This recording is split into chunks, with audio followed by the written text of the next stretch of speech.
Hola. La compleja situación que atraviesa Venezuela abre mil posibilidades para comentar, escribir o discutir. En los últimos días la tensión sube por los enfrentamientos en territorio de frontera entre el ejército de Venezuela y disidencias de las FARC. El envío de tropas venezolanas a Apure, estado fronterizo con Colombia. Miles de personas pasan hacia nuestro país en busca de refugio ante los bombardeos y los combates, generando una nueva faceta de la crisis humanitaria. Y para completar, las últimas noticias dan cuenta de la posible presencia de milicianos armados en esa región por orden de Nicolás Maduro. Hoy nos acompaña Catalina Lobo Guerrero, periodista independiente, investigadora y reportera, que se ha destacado por sus artículos y reportajes investigativos en política, derechos humanos, conflicto armado, salud y corrupción en América Latina. Ha publicado sus trabajos en diferentes medios como el New York Times, El País, The Guardian, Semana, entre otros. Entre sus reportajes se pueden encontrar trabajos como el que hizo para Chicas Poderosas, 10 paradas, hasta Guatemala, que hace parte del recopilado de 10 historias migrantes. Su trabajo durante 4 años como corresponsal en Caracas, años decisivos y confusos para la política venezolana, la validan con suficientes méritos para hablar sobre Venezuela. Y así queda más que claro en su más reciente publicación, Los restos de la revolución, libro editado por Aguilar, producto de estos complejos años vividos en Venezuela. Catalina, bienvenida a Conectados. Gracias, Álvaro, por la invitación. Catalina, los restos de la revolución. ¿A qué restos hace referencia con el título del libro? Ya me habían hecho esa pregunta porque puede ser prestarse además para malinterpretaciones. Los restos es lo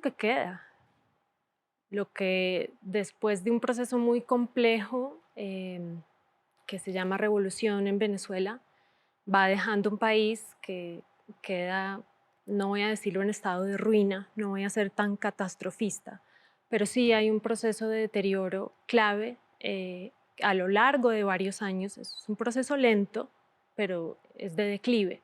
Entonces, lo que quedan son los restos del país, realmente. Catalina, el libro empieza con dos citas, pero hay una que llama mucho la atención y es una cita de García Márquez en El otoño del patriarca que dice, ¿dónde carajo estaba la verdad en aquel tremedal de verdades contradictorias que parecían menos ciertas que si fueran mentira? Y llama la atención porque realmente establecer qué es verdad y qué no es verdad con respecto a lo que ha pasado en Venezuela en los últimos años es muy complejo. ¿Por qué? ¿Por qué sucede eso? Por las narrativas que se empiezan a posicionar que obedecen a intereses políticos. Entonces, el gobierno venezolano tiene su versión de la realidad, la oposición venezolana, y además no toda la oposición venezolana es igual, tiene sus versiones también de la realidad y de la historia. Y tú tienes una situación también de desinformación. Es un país que se ha ido quedando también sin medios de comunicación independientes y sin espacios también para debatir y para llegar a un posible consenso. Y un país sin consenso sobre lo que le ha pasado es muy problemático. Hay una sensación de caos y de anomia y no hay claridad qué es lo que pasa allí y qué fue lo que pasó allí. Y creo que esa confusión a veces puede ser intencional también. Catalina, ¿en qué momento decide que esa experiencia como periodista, como corresponsal en Venezuela, podría capitalizarse y convertirse en un proyecto editorial como un libro como este, extenso, detallado? ¿Qué fue lo que la hizo pensar que tenía el material suficiente para consignarlo y armar una obra como esta? Yo no creo que yo arranqué como con la idea de, listo, voy a hacer un libro desde ya. Yo llegué como corresponsal a Caracas y lo que iba encontrando era como una necesidad impresionante de entender mejor esa historia, precisamente porque hay tanta confusión y porque yo no quedaba conforme tampoco con las otras historias y los otros libros que leía. Quizás si yo hubiera encontrado como lectora un libro que me hubiera ayudado a mí a entender, no lo hubiera escrito, pero pues no me quedó más remedio. Ese libro surge de una necesidad profunda de querer comprender y también adentrarme en las entrañas de ese país que es tan complejo. Catalina, quisiera preguntarle algo que usted misma se pregunta en el libro, arrancando este relato de una manera muy interesante, muy detallada, muy vívida, y es en dónde estaba y qué estaba haciendo el martes 5 de marzo de 2013 cuando se supo la muerte de Hugo Chávez, que yo creo que ese es un momento pues, de quiebre y realmente está reflejado aquí porque arranca el libro Sí. en ese momento. Yo no he visto nunca nada igual a nivel de reacción colectiva. Yo he cubierto otros momentos importantes en Colombia y en otros países. Me tocó también coincidencialmente la muerte de Fidel Castro en Cuba. Yo estaba en Cuba en ese momento y fue algo parecido. Pero lo de Venezuela fue muy raro porque fue como una sensación de, o sea, como de pánico generalizado y aquí qué va a pasar. Y entonces la gente, había ido a almorzar ese día temprano con unos amigos y ya había mucha especulación de que había mucho ruido en el Palacio de Miraflores, que habían visto a unos generales llegar allá a hablar, no se sabía qué estaba pasando en el hospital militar donde tenían a Chávez. Eh, y finalmente cuando Nicolás Maduro le anuncia al país la muerte de además de un presidente que estuvo llena de rumores permanentemente. Hay que recordar que en los meses previos había como un run run incesante de que será que ya está muerto o será que ya está terminal o estará en un coma o en una coma. O sea, no se sabía realmente qué era lo que pasaba con la salud de él, por la forma también como el gobierno manejó la enfermedad de Chávez. Ese era un cáncer terminal, pero nunca nos dijeron realmente cuál era la realidad del avance de su enfermedad, ¿no? Entonces, ese día hay una reacción colectiva muy, muy rara, muy curiosa. Y es lo que me hace a mí también empezar a preguntarle a toda la gente a mi alrededor, ¿dónde estaba usted en el momento en que se murió Hugo Chávez Frías? Y ahí también arranca las historias de otros personajes que aparecen en el libro, en ese día que marca un quiebre en la historia de Venezuela.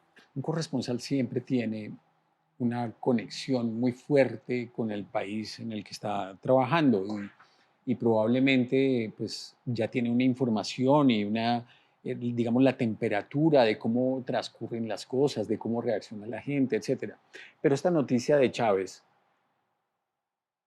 ¿cómo te sorprendió? Es decir, viendo la reacción de la gente, ya nos contaste un poco que fue esa reacción de incertidumbre, pero era de alguna manera predecible que eso ocurriera. Pero ya estando en el sitio y saliendo uno a la calle y ver a las personas, tanto a los que lo querían como a los que no lo querían, ¿qué te llamó la atención? Pues un poco eso, que la misma polarización del país ya se veía reflejada también en las reacciones de la gente. Cuando yo escucho la noticia por el televisor, a los pocos segundos escucho por la ventana un joropo antichavista, no me sé el nombre del cantante, pero era un joropo de celebración, porque se había muerto Chávez. Y por el otro lado, yo esa tarde voy a las afueras del hospital y lo que me encuentro es gente absolutamente compungida de dolor, lloraban. Yo entrevisto a muchas mujeres y yo las llamo como las viudas del presidente, porque todas estaban profundamente afectadas por su desaparición y todas además querían contarme como su historia de amor con él, de cuándo lo habían visto, dónde lo habían conocido, las pocas que lo habían conocido, porque esa es la otra cosa. Chávez tenía una relación muy particular con sus seguidores, es una relación emocional muy cargada y realmente había gente que lo idolatraba. Eso no pasa con Nicolás Maduro. Catalina, otro tema muy interesante que aparece en este momento del relato, que usted plantea en el libro de una manera eh, muy llamativa, es en la construcción del vínculo entre Chávez y Simón Bolívar, que se hace mucho más evidente en el momento de su muerte. Ese vínculo, cómo aparece, digamos, dimensionado o superdimensionado en ese momento, cómo lo construyeron y políticamente qué efecto buscaba y si lo consiguió. Pues fue muy curioso porque a las pocas horas de anunciarse la muerte de Chávez ya empezaban a hablar de que a Chávez había que enterrarlo junto con Simón en el panteón. La Constitución venezolana no lo permite. Entonces ya empezaban a hablar de una cantidad de ideas que tenían de, ok, ¿cómo cambiamos la ley? ¿O cómo hacemos entonces un nuevo panteón? ¿O qué vamos a hacer con el comandante? Y era como una narrativa que empiezan a posicionar de que realmente Chávez, y eso lo empezó a posicionar el mismo Chávez, que él era el heredero de la lucha de Simón Bolívar, que su lucha había quedado truncada por el imperialismo yanqui, por otra cantidad de factores, el capitalismo mundial. Entonces eso había impedido la unión de América Latina como lo había imaginado y lo había soñado Bolívar. Y Chávez se sabía de memoria los discursos de Bolívar. O sea, Chávez era un devoto y fanático del Libertador. Pero es algo que yo también menciono en el libro. Quizás ninguno lo llevó a tal extremo como Chávez, pero el uso de Simón Bolívar como una figura con fines políticos lo empezaron a utilizar cada uno de los caudillos militares que gobernaron en Venezuela desde el siglo XIX hasta el siglo XX.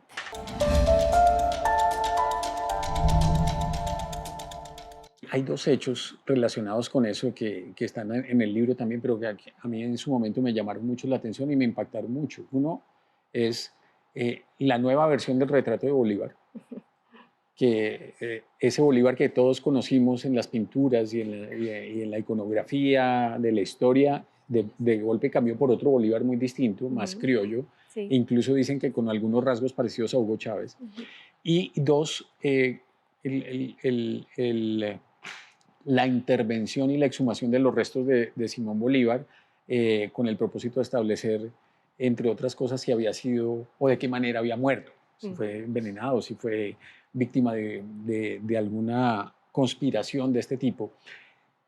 Esos dos hechos, ¿cómo reflejan un poco hasta dónde pudo llegar esa intención de crear símbolos y esos vínculos y de meter a Bolívar en el centro de la política chavista?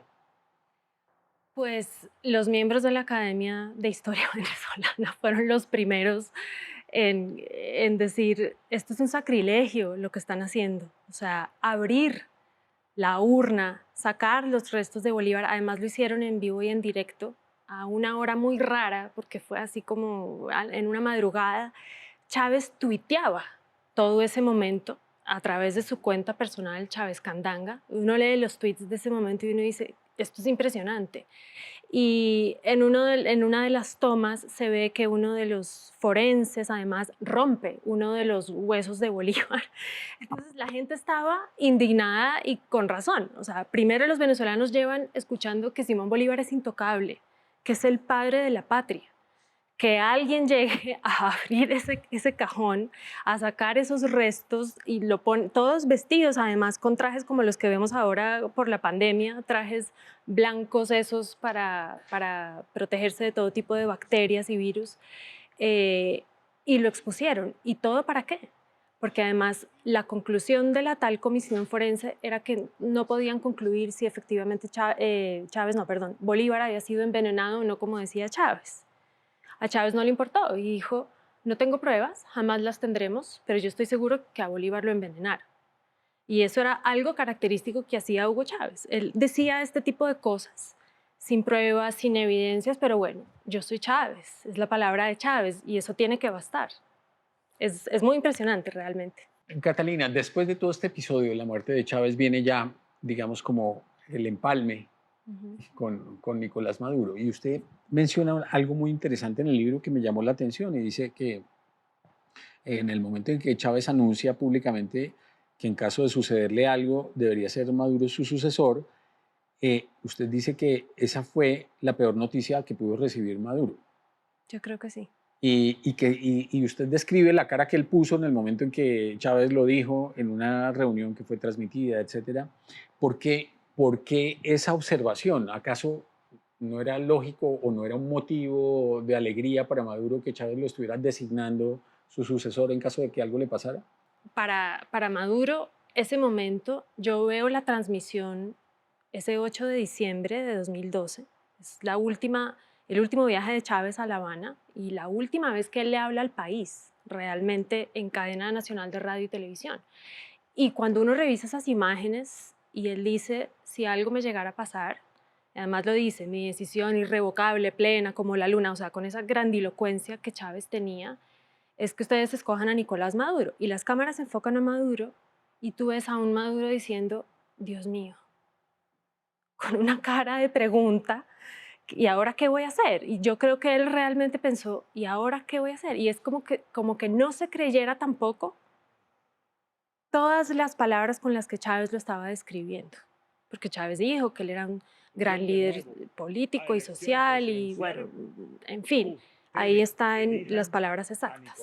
Pero yo creo que Maduro nunca se lo esperó y creo que otra gente al interior del chavismo tampoco se esperó que designaran a Maduro como el sucesor. En ese contexto, Diosdado Cabello parecía ser el heredero natural de Chávez. ¿Por qué acepta que ese destino, como estaba previsto, como estaba incluso legalmente, no se hubiera dado y permite que Nicolás Maduro, después, ya cuando Chávez entra, pues fallece, sea el presidente? ¿Por qué y qué hubiera pasado con un líder como Diosdado Cabello? ¿Qué tenía el uno que no tenía el otro? No puedo contestar qué hubiera pasado si el sucesor hubiera sido Diosdado, pero sí hay algo cierto y es que Diosdado en ese momento era el presidente de la Asamblea Nacional. Ante el vacío de poder, o sea, la Constitución decía claramente que el que tenía que ser presidente encargado era Diosdado Cabello. Luego sí llamar a unas nuevas elecciones. Pero yo creo que al chavismo no le convenía tener ese pulso de poder que ya se empezaba a evidenciar desde ese mismo momento entre esas dos figuras y tener a uno de candidato y al otro ejerciendo como presidente encargado. Entonces, hacen, digamos, como toda una pirueta, por llamarlo de alguna manera, y todo queda concentrado en Nicolás Maduro. Y yo creo que a Diosdado de alguna forma también le convenía, porque no era fácil ser uno el sucesor de Chávez y quizás él estaba apostando, bueno, dejemos a ver este cómo la embarra. Y yo mientras tanto, aquí en un segundo plano, esperando pacientemente a ver qué pasa. Ahora, yo creo que Nicolás Maduro le ha salido más astuto a, a muchas personas y a muchas figuras, incluso ha sorprendido a gente dentro del mismo chavismo. Pero al lado de Maduro hoy hay una figura que es muy importante y es Jorge Rodríguez, que no aparece tan protagónica, pero creo yo que es alguien al que hay que ponerle el foco. ¿Por qué? Yo he tenido ya varios testimonios de personas que me dicen que realmente Jorge Rodríguez ejerce una influencia bastante poderosa y fuerte sobre Nicolás Maduro. Es uno de sus personas más cercanas y poco a poco Jorge Rodríguez y su hermana, Delcy Rodríguez, que en Colombia conocimos porque ella fue canciller, luego también fue ministra de Comunicaciones.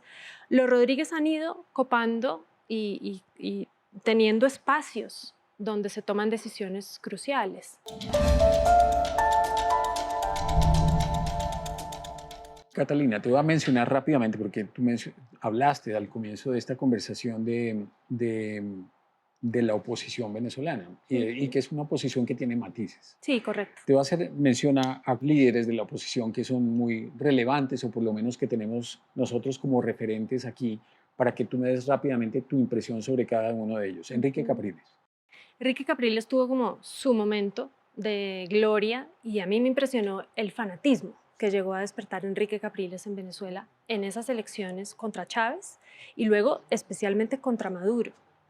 Pero a Enrique Capriles la gente le cobra muy duro que cuando él sale a cantar fraude esa noche en que Nicolás Maduro gana las elecciones y él dice yo no voy a reconocer hasta que se cuenten todos los votos, después se haya tenido que como que echar para atrás y le dijo a la gente después que no saliera a marchar, después de que él en campaña había dicho que iba a dejar hasta el pellejo.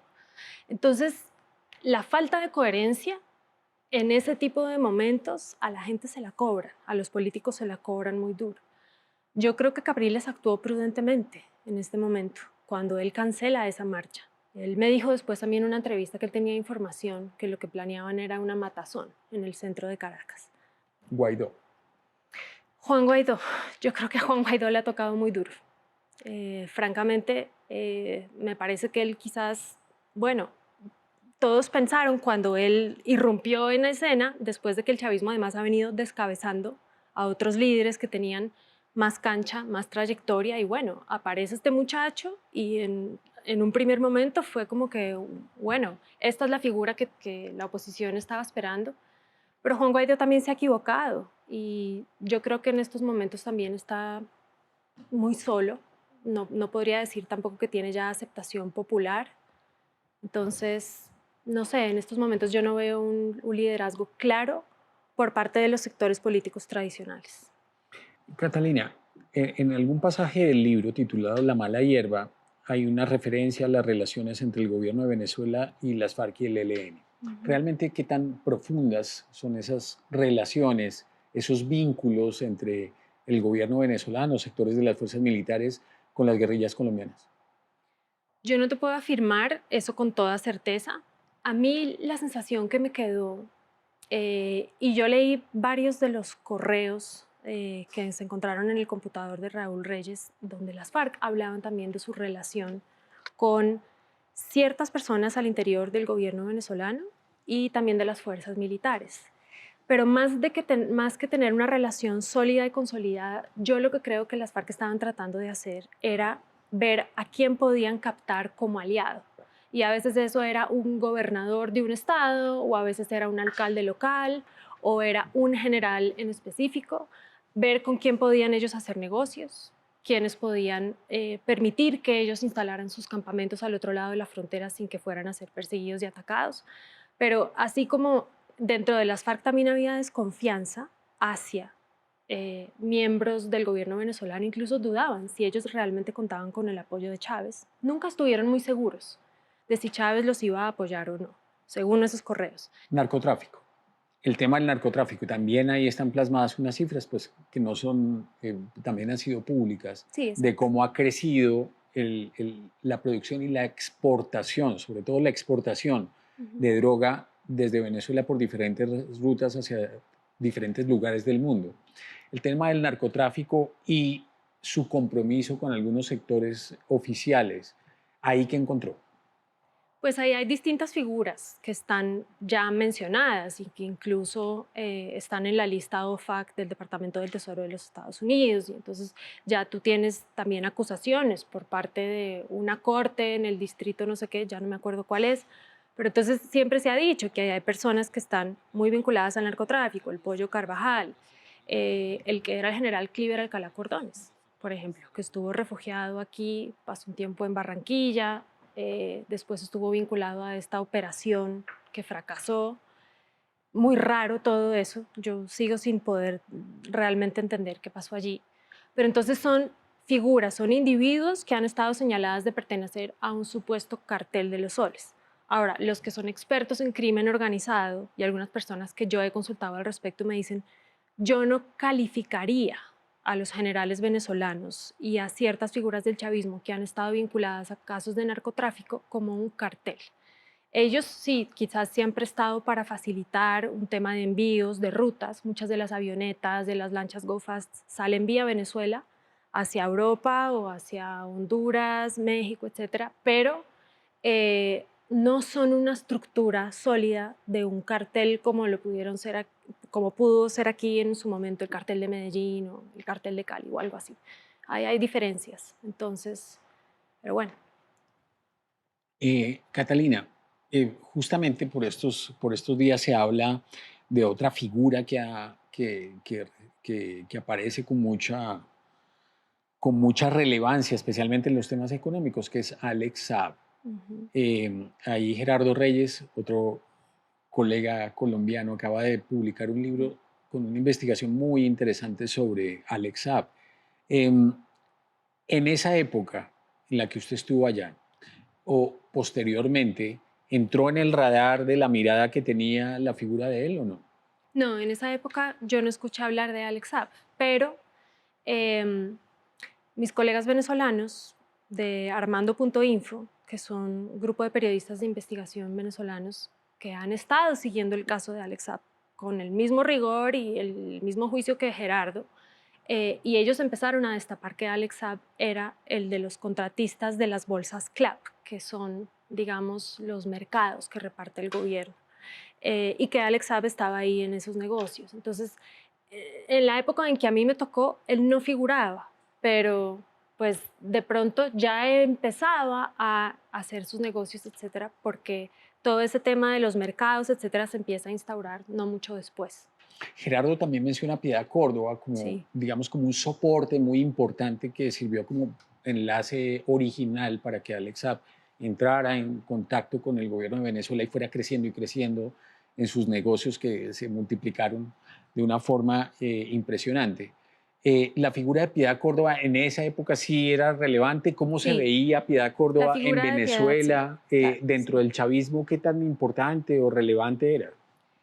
Yo vi a Piedad Córdoba en algunas manifestaciones pro-chavistas en la calle, participando en la tarima y hablando, digamos que había que apoyar a Maduro, etcétera. La vi como invitada a la apertura de la celebración del Congreso del Partido Socialista Unido de Venezuela en el 2014, 2015. Y Piedad era celebrada y era saludada como si fuera una figura muy importante y con mucha cercanía con muchos de los cuadros chavistas. Y bueno, a Piedad la veían saliendo del almacén de Carolina Herrera con bolsas cargadas en la mano y la gente la paraba y la saludaba. O sea, Piedad es una figura muy reconocida por el chavismo en Venezuela. A corto, mediano y largo plazo, ¿cómo se ve desde tu perspectiva la permanencia de Nicolás Maduro en el poder? ¿Me preguntas cuándo va a caer? Sí, Es que eso es lo que pregunta todo el mundo y a mí me sorprende que esa sea como la pregunta tan generalizada, porque es que casos se han visto. O sea, hay un cambio político cuando se dan otras condiciones, o cuando hay una invasión, o cuando hay un golpe de Estado o algo así, pero la gente no se cae así nomás. Y yo no veo en estos momentos, ni a corto ni a mediano plazo, y no sé si a largo plazo, esa situación. Catalina, muchas gracias por haber aceptado esta invitación. Muy buen trabajo, Los restos de la revolución, publicado por Aguilar. Gracias, Álvaro.